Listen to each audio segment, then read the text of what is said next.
खौरां मेलनि खोथाया जाबाय मा मैया जिथु जों निउसाव नुदों बिनि जाहोनखौ लानानै जोङो फिन होफिननो होननानै आग बारायदों। मिसलिया खोथा उपबास खालामनाय जादों बिथांमोना। बिनि थाखाय बिथांनि सायाव एकदम माने गोख्रों मोनसे बिजिरनाय साजा होनांगौ बेखौबो जों लुबैदों। जिहेतु मैया मोनसे खौरां बिजोङाव गोबां गोसारदों बुंनायखौ नुनो मोनदों। बिनि सायाव जोंहा नै खागज दङ, जोंहा जोंनि मियादि हा दंजोबो। बे मियादि हाया जोंनि बे आदै आफामोना दिनै मथा मथि 60 सननि आगोलाव मियादि पाट्टा जानाय हा, बेखौ जोंहा नैबे बिथां जिबिदाय गयारिनो जोङो थिखा होदों। मैया फोसावनाया होनबा नंखाय आरोना? एकदम 100% नंखाय बियो। जर जबस्ति खालामनानै बे लायाखैना, जोङो रायलायनानैसो जोङो। बिथाङा जे बे हाखौ जोंनिफ्राय जर जबस्ति खालामदों बे बाथ्राया मिसा। मानोना जोंनि हाखौसो जोङो थिखा होदों बिथांनो।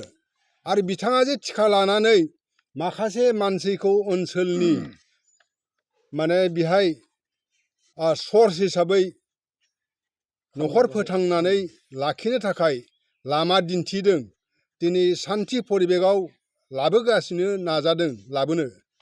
बे बाथ्राया दिनै जोंनि थाखाय सैथो जानानै दङ आरो बेखौनो बिथाङाबो नाजागासिनो दङ। बेनिखायनो दा जोंनि हाखौबो जोङो मावहैनो हायैनि खार'नाव, जिहेथु जोङो हारसिं न'खर बेहाय थांनानै मावहैनो हायैनि थाखाय जोङो बिथांनो बे हाखौ एग्रिमेन्ट खालामनानै होनाय जादों थिखा। जिहेतु मैया नंखायै फोसावबाय, बिनि सायाव नोंथांमोना मा राहा लागोन होनना फोरमायदों? बिनि सायाव जिथु नंखाय अपमान होनाय, बिनि सायाव बिथांखौ मा साजा होनो हायो बेखौसो जोंनो नांगौ दा। डिपार्टमेन्टनिफ्राय बिदि हाफोरखौ सुना फैदोंमोन नामा? डिपार्टमेन्टनिफ्राय खेबसे नङा खेबनै बिथांमोनानो लाबोबाय, खिन्थु जों लाबोआखै। जोंहा मानो लाबोनो? जोंहा जाबाय परम्परा सिथायै पाट्टानि हा। जोंनि पाट्टानि हाखौसो जोङो थिखा होदों, जोंथ' मालायनिखौ होनो थाङाखै। आरो जोंनि पाट्टानि हाखौ जों बिसोरनो बोरै सुना होनो? सुनानैबो नायबाय, जोंनियाव गैयानो बिसिनि हाया। बबाव दं जों बेखौ मिथिया, सोरनिफ्राय बायनानै लानाय।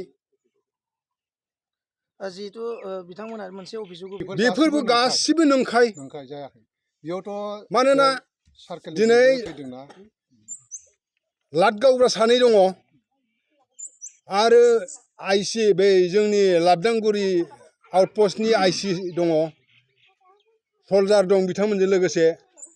आरो एसडिसि सार दङ सार्कोलनिफ्राय, मण्डल दङ सानै साथाम। होमबा बिथांमोनाबो बे बाथ्राखौ रिपर्टखौ होनो हागोन जे बे बाथ्राया नंखायनो एखेबारे 100% मिसलिया होननानै बिथांमोनाबो बुंनो हागोन। जोंनि हाखौ जों होदों लिजाव बिथांनो, आरो बिथाङा जोंनि ओनसोलनि बेखार समस्यायाव थानाय माखासे सेंग्रा बा लाइमोनफोरखौ बुथुमनानै बिदिनो सर्सनि लामाखौ दिन्थिनानै दिनै गोजोन माने थासारि लाबोनो थाखाय नाजागासिनो दङ। बेखौसो जोङो मिथिनानै मोनदांनानै दङ, बिनि गुबुन जोङो जेबो माने मिथियाखै। ज्यतिष मुसाहारि बिथाङा बिनि सायाव फोरमायनो गोनां बाथ्रायाथ' दा आं मा बुंबावगोन, माने बुंनानै फोजोबनो हाया। बिथाङा सासे गोदोनिफ्रायनो मिसलिया मानसिखा। जायगायावबो ओनसोलावबो बिथांखौ होननानै नाम खारिबानो मिथिखागौ। 100% मिसलिया बुंग्रा, 100% बिनि खोथाया मिसलिया गोदोनिफ्रायनो। बिनि सायाव मा राहा लागोन नोंथांमोना? बिनि सायाव दा जोंनि मथे माने गोख्रों माने बिसार दायो माबा खालामनांगौ आरो। डिसिसनाथ' आरो मा, जोंनि डिसिसनखौथ' जों लाखानानै दङ, जोंहा दंखायोनो जिहेथु जों स्थायि हिसाबै। बिथांमोनानो बारे बारे सार्कलनिफ्राय एसडिसि मण्डल लाबोनानै खेबसे नङा खेबनै समजायफैबाय जोंथ' जेबो माने अबजेक्सन खालामाखै नोंथांमोना दङबा सुनानै लां जों जेबो अबजेक्सन खालामाखै बिथांमोननि सायाव खिन्थु हाया गैयाबा बबेखौ सुनानै होगोन बिथांमोना जिहेथु नोंथांमोना बबे सननिफ्राय मावबोनाय बे हाखौ आरो नोंथांमोननाव बिनि फोरमान बिलाइ दंना गैया दङ नैबे जोंनि फोरमान बिलाइआ नैबे बिथांमोनाबो बबे समनिफ्राय मावबोनाय नोंथांमोना बे नोंथांमोननि हाखौ बियो मथा मथि बुंनो थाङोबा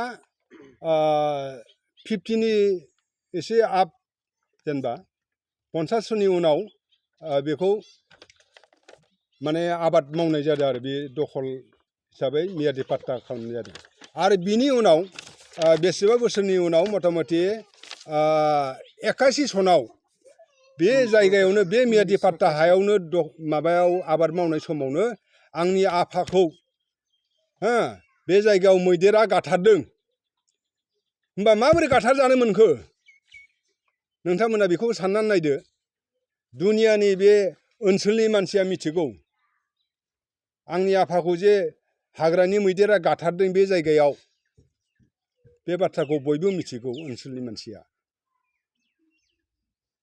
होनबा जों सोरनिबा नंखायावनो माने सोरनिबा हाखौथ' जों मावहैयाखै जोंनि हाखौ जों आवग्रिदों जों मावनायाव आबाद मावनायावसो बे थानायावसो बे बस्ति बानायनानै थानायावसो बेबायदि घटनाया जालांदों आरो दिनैसिमबो जोङो बे जायगाखौ मियादि पाट्टा हिसाबै जों नागाराखै जोंनि दखलखौ जोंनि पाट्टानि हाखौ माने जों आबाद मावगासिनो दङ बा मावनो हायिनि स्थलाव दिनै फैयै फैयै जोंनि न'खरा फिसा जालांनानै जेब्ला जोङो हारसिं जानायलाय जोङो बेहाय आबाद मावहैनो हायिनि थाखाय नैबे बिथां जि बिद्दाय गयारिनो जोङो बे हाखौ लिस्टआव होनाय जादों बेसेबां बोसोरनि लिस्टआव होनाय जादों जों बेखौ 10 बोसोरनि थाखाय होनाय जादों